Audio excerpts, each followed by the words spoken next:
Troisième édition du prix BJKD, 5 startups récompensées par la Fondation Bénédicte Janine Kakou-Diagou. Lancement des activités du mouvement africain de la nourriture, de gestion de l'écologie et du ravitaillement. Et puis Soro Mamadou réélu secrétaire général de la centrale syndicale Humanisme pour la période allant de 2020 à 2030. Les perspectives des 10 prochaines années présentées dans cette édition. Et voilà pour les titres. Madame, monsieur, bienvenue.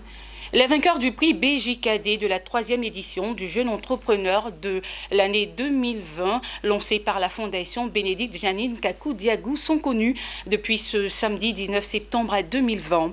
Ce prix a été initié en 2018 et récompense les personnes aux initiatives entrepreneuriales dans les domaines innovants. Le grand prix de cette année 2020, d'une valeur de 15 millions, est revenu à Naïma Dols. Des détails avec Pierre Tebeu et Marius Seri.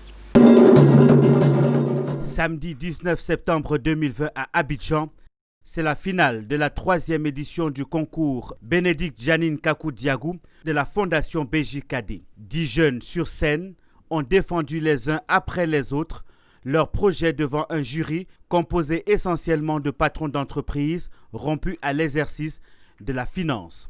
Cette ultime étape a mis fin à un long processus qui a permis d'enregistrer au départ 804 projets de jeunes sur la base de critères très stricts. Nous avons procédé à un examen approfondi des dossiers afin de nous faire une bonne opinion de chaque candidature et de chaque finaliste. Distingués invités, mesdames et messieurs, permettez-moi de saluer la convergence de vues des membres du jury.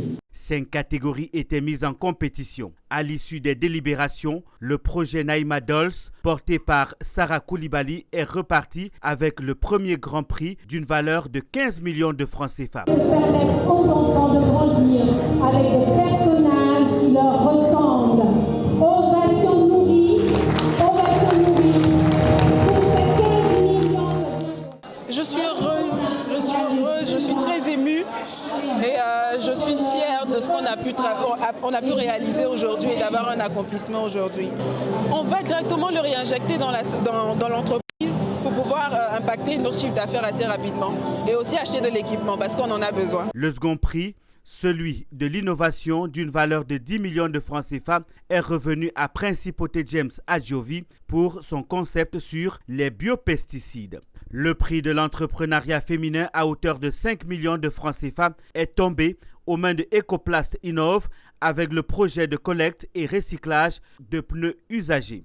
Le prix performance de 3 millions de francs CFA à Cissé Mabré, fondatrice de Marc Abeille, et le prix meilleur projet de 2 millions de francs CFA à AgriBanana. Une récompense qui sanctionne un travail bien fait. Je suis content, je suis heureux et je rends grâce à Dieu. Et je partage ce prix avec toute mon équipe. Il nous manque maintenant 8 500 000 pour compléter, pour acquérir notre ligne semi-automatique de production. Et nous allons maintenant beaucoup plus travailler pour pouvoir atteindre nos objectifs. Bénédicte Janine Kakou-Diagou entend poursuivre le soutien aux jeunes entrepreneurs à travers sa fondation. Moi, c'est l'espoir d'une jeunesse. C'est l'espoir d'une jeunesse qui retrouve les valeurs, des valeurs d'entrepreneuriat, des valeurs fondamentales. Pour moi, l'Afrique de demain, c'est cette Afrique qui gagne. Ce n'est pas l'afro-pessimiste, c'est l'afro-optimiste. Et 80% de notre population a moins de 18 ans. Et si on peut transformer ne serait-ce que 50% de cette population en jeunes entrepreneurs, l'Afrique aura gagné. Pour la particularité de cette édition et pour saluer l'appui aux jeunes entrepreneurs africains, l'un des partenaires, le Programme des Nations Unies pour le développement PNUD, annonce retenir 100 projets poursuivis. Le prix BJKD s'étend dans la sous-région Afrique de l'Ouest et la 4e édition est annoncée en 2021 à Dakar, au Sénégal.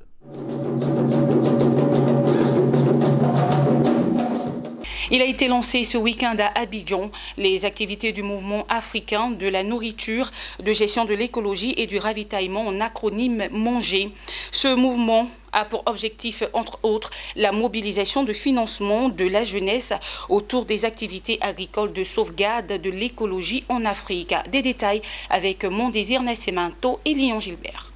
MANGER, c'est le mouvement africain de la nourriture, de gestion de l'écologie et du ravitaillement porté sur les fonds baptismaux à Abidjan. Cette nouvelle plateforme se donne une mission, travailler aux côtés des structures compétentes et des États africains afin d'assurer en Afrique une réelle autosuffisance alimentaire. Le mouvement MANGER s'est pour cela assigné des objectifs entre autres, mobiliser la jeunesse autour des cultures pérennes, faire croître l'élevage, mobiliser des ressources financières pour des programmes agricoles et protéger l'environnement contre les effets néfastes de l'agriculture. C'est le ton qu'on vient de donner, le ton de la mobilisation de la jeunesse autour de l'agriculture, autour de l'élevage, autour de l'écologie. Et en même temps, ce qui va suivre, ce sera des activités pratiques. Ça, c'est une cérémonie de lancement. Il y aura des activités pratiques de production.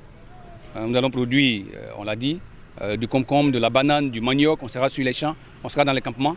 Et ensuite, il y aura de l'intermédiation. Comment permettre à ceux qui plantent déjà, ceux qui cultivent déjà, d'écouler leurs marchandises. Témoin du lancement des activités du mouvement MANGER, Yaoukan Célestin, représentant du président directeur général de Cofidis Holding, parrain de la cérémonie.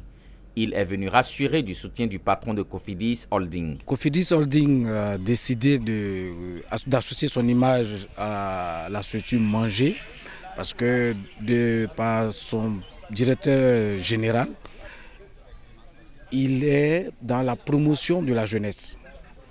Il est de ceux-là qui militent pour que la jeunesse se prenne en charge, pour qu'aujourd'hui la jeunesse ne soit pas manipulée ça et là à cause du manque de nourriture et de bien-être. Le lancement du mouvement MANGER a reçu également un important soutien de start-upers et de PME, comme ici le manager de biomasse, Kwasikra Justin, qui à l'occasion a remis symboliquement un kit de fertilisants biologiques pour accompagner le mouvement MANGER. On a quelques soucis qui sont liés par moment à la sécheresse. On n'arrive pas à couvrir les besoins sur l'ensemble de l'année. Alors, je pense que le mouvement est bienvenu pour qu'ensemble, avec Biomasse et d'autres structures, réfléchir sur les stratégies à mettre en place pour pouvoir assurer l'approvisionnement et à aussi protéger l'écosystème pour maintenir le développement durable de l'agriculture en Côte d'Ivoire. Pour accélérer et étendre ces activités aux autres continents, les responsables de la plateforme MANGER ont désigné des représentants aux États-Unis, en Europe et en Chine pour l'Asie. La centrale syndicale Humanisme a clôturé son premier congrès ordinaire ce 19 septembre 2020 à Abidjan. Après avoir présenté un bilan satisfaisant, les congressistes ont renouvelé leur confiance au secrétaire général sortant, Soro Mamadou. Réélu pour 10 ans, celui-ci entend tout mettre en œuvre pour le bien-être des travailleurs de Côte d'Ivoire. Daniel Kodjo et Tima Traoré nous font le point. Promouvoir un dialogue social qui lutte contre les discriminations des travailleurs. Exiger une élection apaisée afin de préserver les emplois. Favoriser la réintégration des travailleurs licenciés du fait de la Covid-19. Ce sont entre autres les défis majeurs que veut relever Soro Mamadou, réélu secrétaire général à l'occasion du premier congrès ordinaire de la centrale syndicale Humanisme. Pour la nouvelle mandature allant de 2020 à 2030, 4 axes ont été validés par les congressistes. Le premier, c'est le développement institutionnel et organisationnel qui va donc nous amener à terme à une bonne gouvernance moderne de notre organisation syndicale. Le deuxième axe, il s'agira de l'intensification et de l'extension de nos activités afin d'offrir plus de prestations, plus de services, plus d'encadrement, plus d'accompagnement aux travailleurs de Côte d'Ivoire. Le troisième axe, il s'agira de renforcer les capacités techniques. En effet, pour pouvoir avoir des spécialistes sur toutes les thématiques du monde du travail, du dialogue social, de la législation du travail, de l'expertise d'accompagnement dans les 33 régions, dans les 108 départements de Côte d'Ivoire. Et le quatrième axe, c'est donc la coordination et la communication pour qu'effectivement, partout où un travailleur se trouve, il puisse avoir accès à nos services, à nos prestations, pour qu'effectivement, dans cette synergie de solidarité agissante, le progrès social soit une réalité pour l'ensemble des travailleurs de Côte d'Ivoire. Les échanges du premier congrès de la centrale syndicale Humanisme se sont tenus autour du thème « Les travailleurs face à la crise d'emploi causée par la Covid-19, quelle riposte ?» Les congressistes sont unanimes sur le fait que les employeurs doivent contribuer à l'épanouissement des travailleurs en évitant les licenciements. Les secrétaires généraux se battent pour les travailleurs de Côte d'Ivoire. C'est surtout contre les licenciements. Donc, nous approchons les entreprises pour vraiment remédier à cela. Le plan d'action stratégique 2020-2030 de la centrale syndicale Humanisme a été élaboré avec un renouvellement des instances. Les 14, 15 et 16 septembre, les travaux de commission de la centrale syndicale Humanisme ont permis aux congressistes d'adopter 60 activités en vue de meubler les 10 années prochaines. Et puis les activités intégrantes de la randonnée pédestre de la FIRAP se poursuivent. La deuxième manche éliminatoire de la compétition de fitness a opposé 5 équipes principalement venues de différentes communes d'Abidjan à l'INGS, à l'Institut national de la jeunesse et des sports. La palme est revenue à l'équipe de Trècheville, une initiative de Marie-Laure Esson, présidente de la fédération, soutenue par le ministère des Sports pour favoriser le bien-être et la cohésion sociale. On en sait plus dans ce reportage signé Zeynab Dosso et Ezekiel Seri.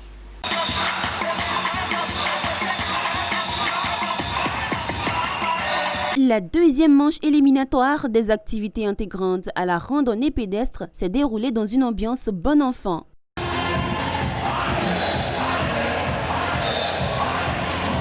Elle a opposé 5 équipes dont Dabou, Abobo 1, Abobo 2, Trècheville et Port-Boué à l'Institut national de la jeunesse sportive INGS. Ces équipes ont été jugées sur plusieurs prestations, notamment les étirements, le renforcement musculaire et l'échauffement.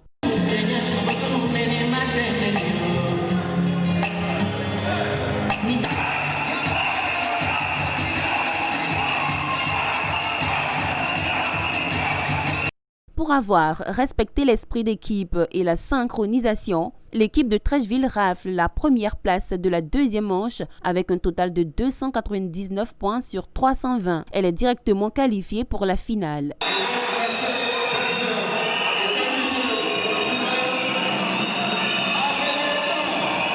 Aujourd'hui, on était tellement heureux avec tout. Vous voyez les équipes qui sont là. Ce qu'on a eu aujourd'hui est mérite. Oui, c'est les équipes qui travaillent. Donc c'est la raison pour laquelle on est arrivé où on est aujourd'hui. Nzassa! Nzassa! Au 21 novembre pour la finale. OK?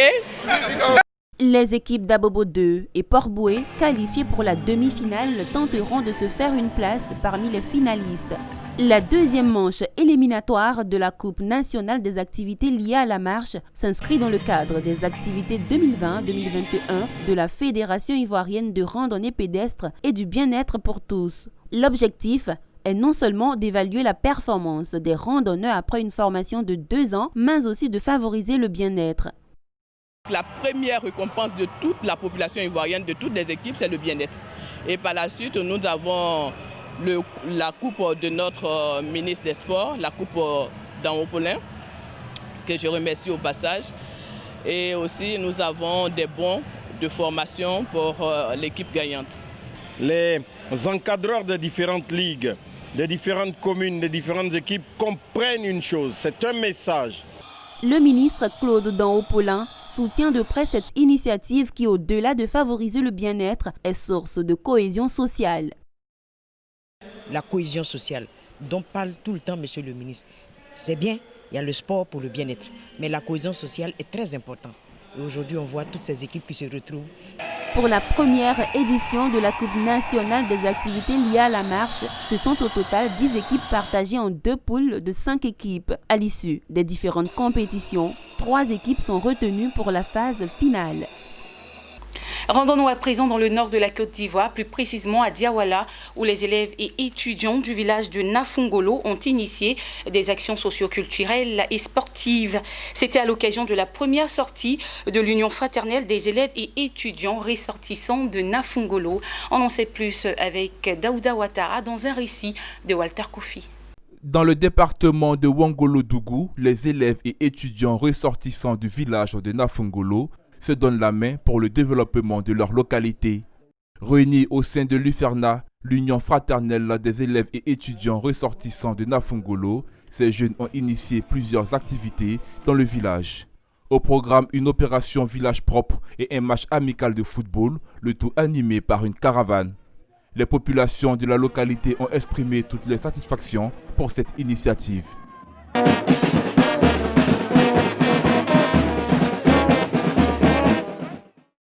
Daouda Ouattara, président de l'UFERNA, n'a pas manqué de révéler l'engagement de l'association à contribuer à la consolidation de la paix et participer au processus du développement local. Il a profité de l'occasion pour égrener les difficultés du village, notamment le manque de voirie, la non-couverture du réseau de communication et le manque d'infrastructures scolaires. J'invite tous mes frères à se joindre à moi pour que nous puissions vraiment mener cette bataille vraiment de développement.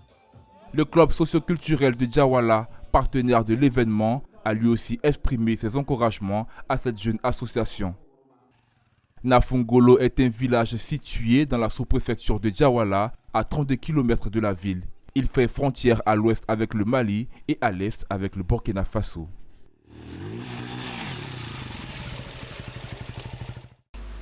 En image à présent, la Banque européenne d'investissement a approuvé un financement de 14,9 milliards de dollars pour la reprise économique post-Covid-19 à l'action climatique à travers le monde.